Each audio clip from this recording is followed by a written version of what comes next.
Right. Welcome again. Thank you very much for joining us and thank you for the feedbacks and comments that we've received on all our videos. Please keep the comments coming. Send in your questions. I will try as much as possible to provide answer. Today we're taking on a very important topic that is very important to the governance, risk and control space, and it is the topic of risk and control self-assessment, simply put as RCSA. Why is RCSA important? What do we need to know about the journey? So this is like a summary of the overview of RCSA.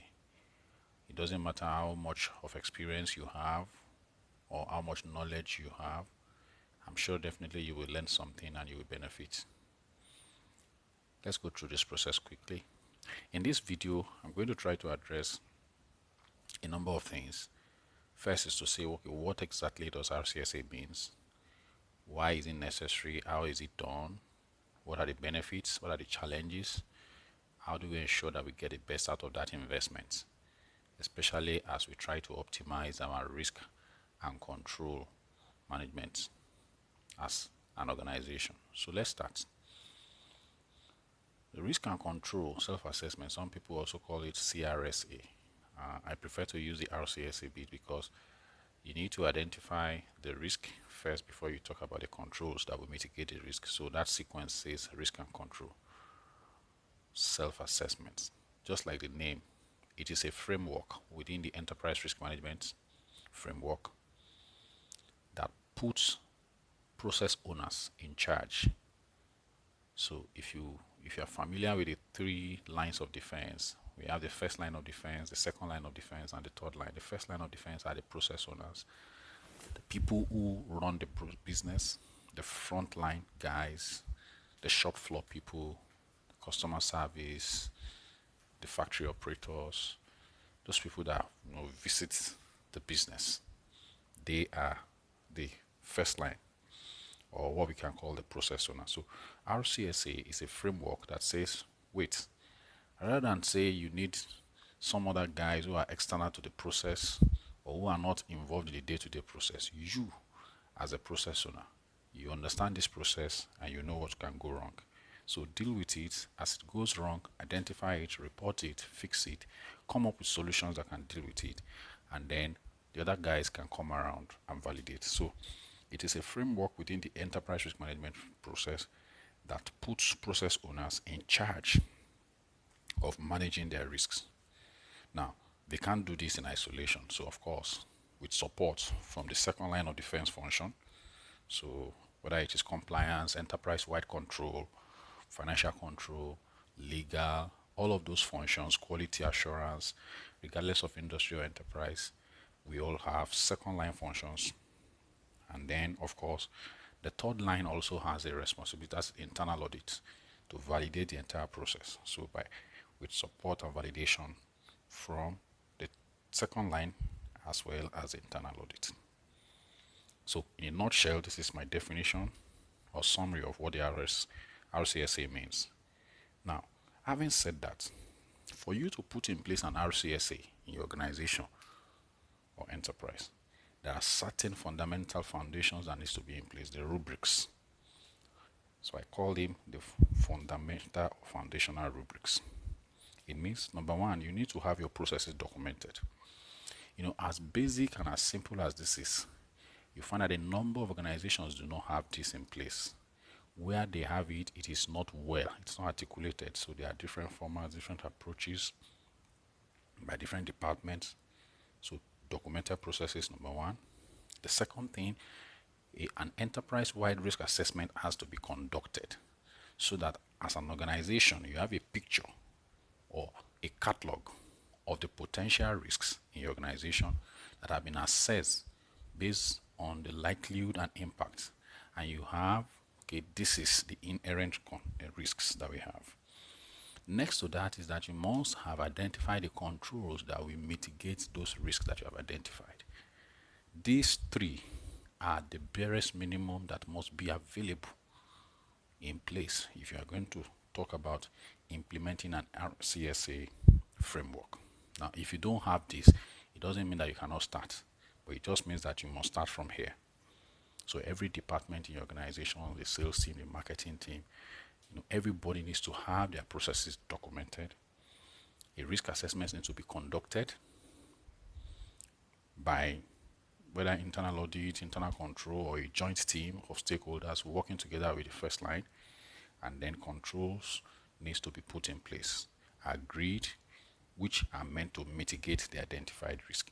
Once we have these three, then we are set to kick off the risk and control self-assessment process. Now, who are the parties involved? So let's start.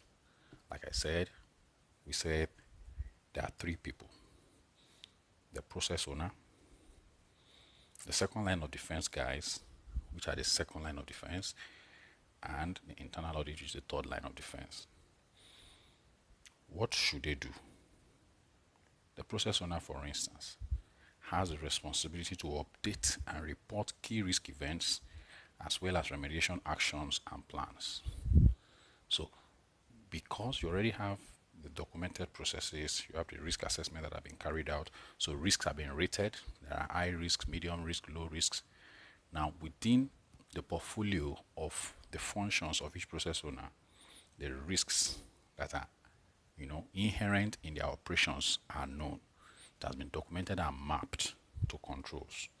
And so as they work on a daily basis, it is expected that periodically they should go through that catalog and say, okay, did this risk crystallize? Yes, this has crystallized. Or this event happened, where does it fall to? And what are we going to do to ensure that it doesn't happen again? Or what is the outcome or the impact of this thing happening? So that it becomes a data that can be analyzed over time to say, okay, even though we have these processes documented, we have this risk also identified, we have this control. However, the following events occurred in the last 1 month, in the last quarter, and this was the impact. And so that gives you an opportunity to say, okay, maybe going forward, we should tweak this control, or we should add another key control. So the process owners are responsible to update, to report, and to remediate. Now, the second line of defense, don't forget we said RCSA involves three parties. The second line functions, typically compliance, internal control, enterprise-wide compliance, enterprise-wide control, quality assurance, financial control, legal, those kind of functions. They are responsible for coming up with policies, policy statements, governance statements that will guide the first line functions to ensure that they meet their objectives, number one, and they meet those objectives within defined parameters that does not breach set limits in terms of risk or regulatory parameters. So the second line of defense have a responsibility now to review what the process owners have documented, either as loss events or risks that crystallize, and remediation plans that they put in place. So in an organization that is very matured, this happens within a platform. We're going to get there shortly. So there's a review, they approve, and they close those action plans if they are fine. If they are not comfortable with it, there will be engagement, front and back discussions on what needs to be done, and then it can go back to the process owners for updates. The third party in the process is internal audit. Internal audit has a responsibility to provide periodic review. There are two elements of their responsibility. Number one, on the entire RCSA process,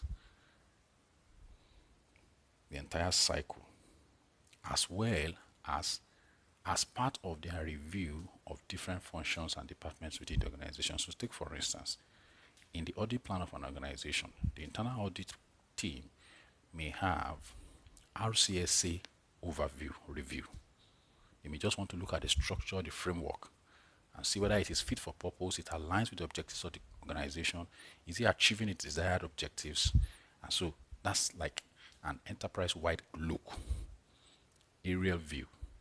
But in addition to that, as they carry out their audits of each department, so they go today, they carry out the audit of sales or a geographical division, southwest region, whatever, because each of those regions are also responsible for completing their RCSAs.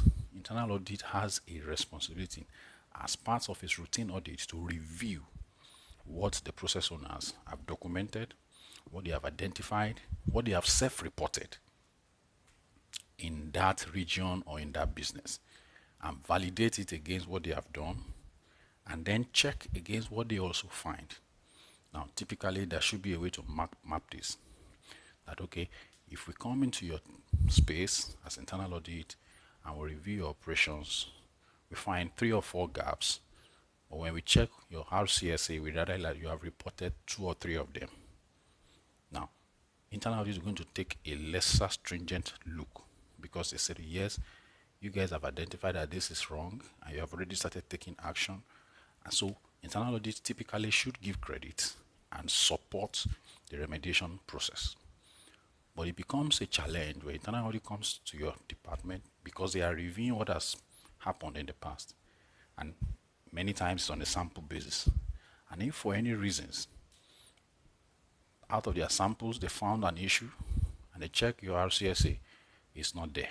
And it's supposed to be part of risks that have been cataloged that you're supposed to review. Then it becomes a serious concern.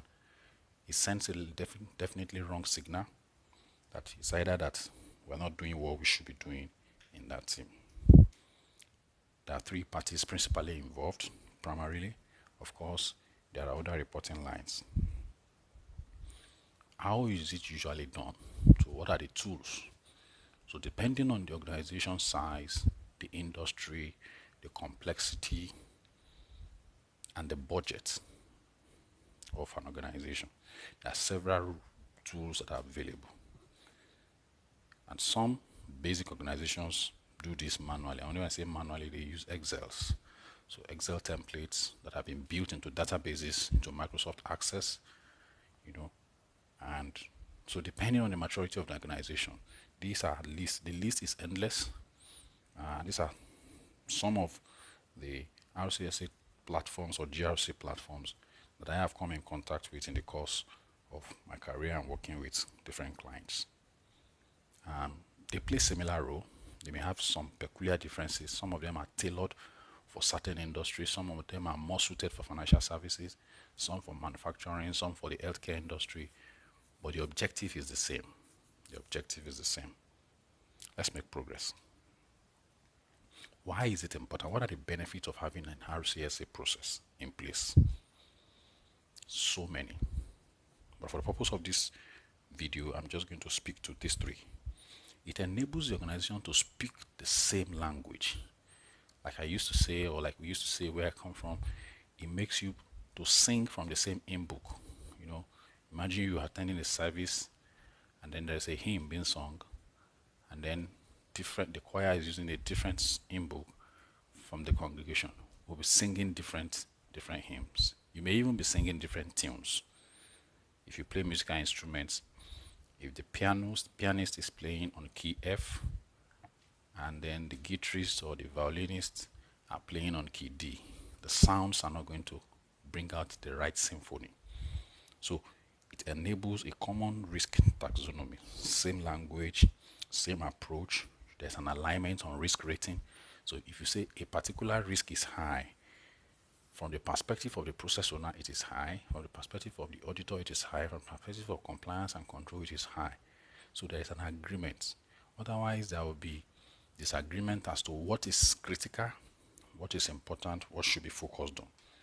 And then it enables an organization to have a united view of your residual risk.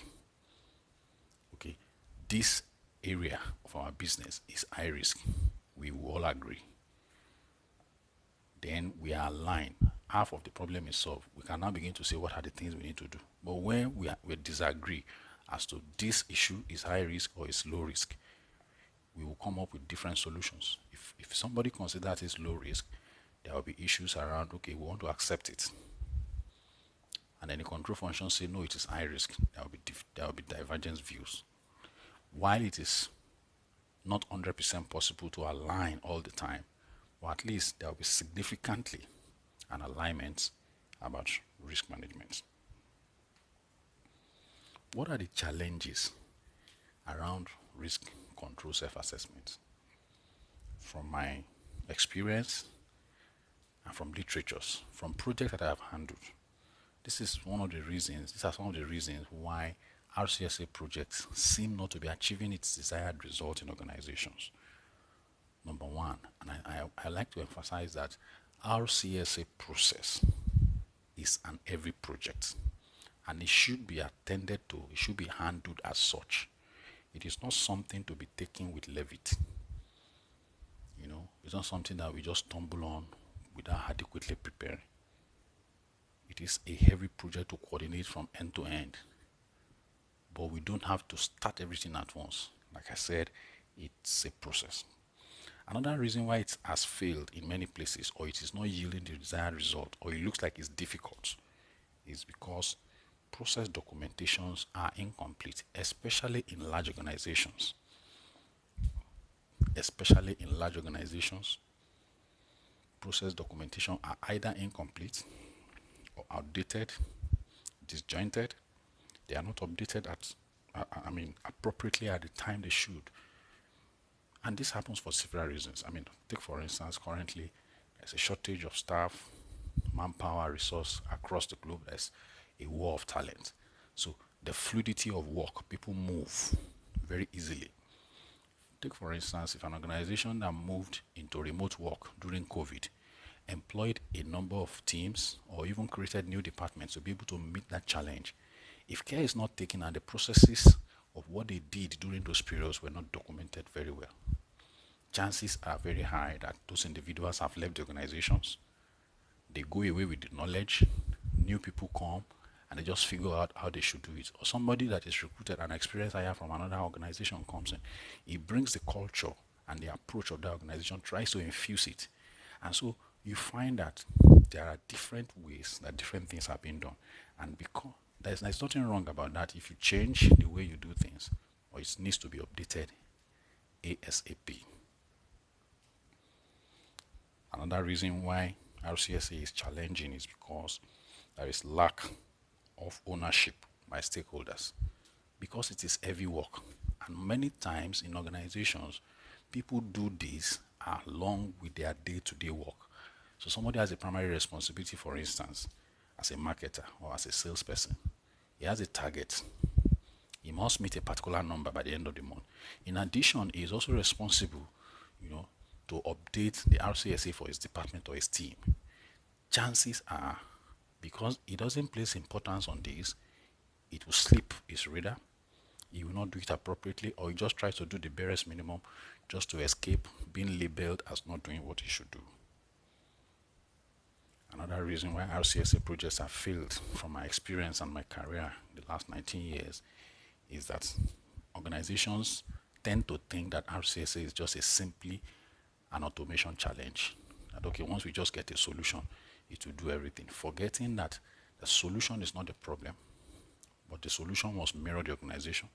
The solution must address their needs. The solution must address their complexities. So it's not just about automation. If you automate garbage, you will get garbage results. So many times at the point of defining the requirements, this is not taken seriously. Solution definition or requirements are done haphazardly, and at the end of the day, the GRC solution that is implemented does not yield the expected result. We've seen this for many IT projects. They fail because the process from end to end has not been taken care of carefully. Let's make progress. How do we resolve these challenges? There are a few solutions that I can profile that are general, or we can speak to specifics when we engage with you to look at your peculiar environment. Number one, there is a need to situate the anchor for your RCSA in your organization appropriately within the ERM framework. So, depending on the organizational structure, RCSA needs to be handled and anchored by someone who has the seniority and the exposure. And that ties to the second point, adequate resourcing, in terms of number of people and the experience. It's not just something that we can give to anybody to do. There must be people who have a vast knowledge, understanding of the operations of an organization, people who have multidisciplinary skills, who have exposures in different areas, you know.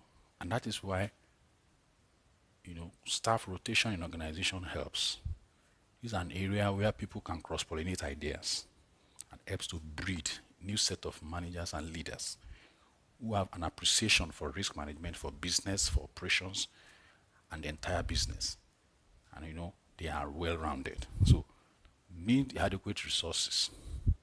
In many organizations, it's just a few people. Just a few people cannot handle it. It has to be taken across board.